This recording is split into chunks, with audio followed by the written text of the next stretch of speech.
I feel like often when we talk about homelessness, people look for a reason as to why it's happening to someone else, someone other than them. So they want to say, well, that person made this choice and that caused their homelessness. When often it is so much life happening and things out of our control.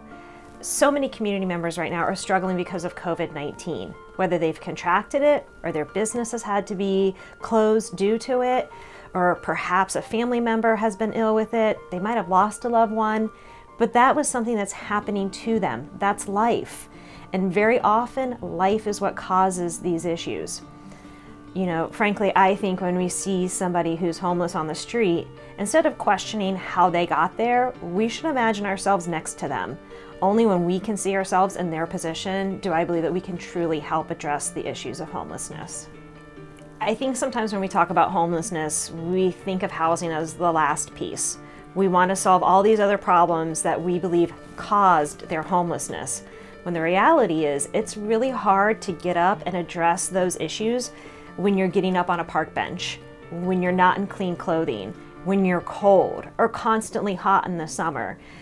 Housing lets us solve the very basic needs of an individual first. It's a safe place for them to sleep. They're not scared.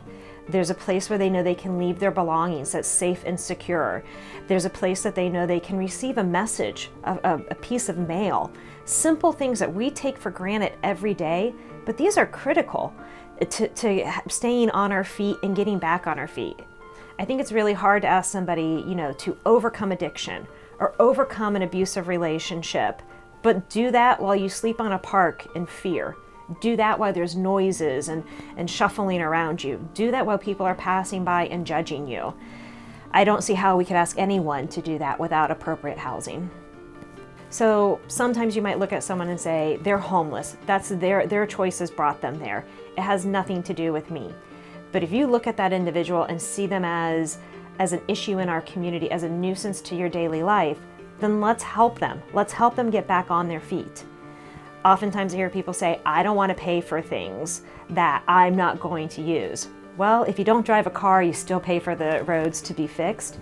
If you don't have children, you still pay for our schools. This is just part of a community effort to help all who are in need. We hope that you never need our services. We hope that you'll never experience homelessness and have to come to Union Mission.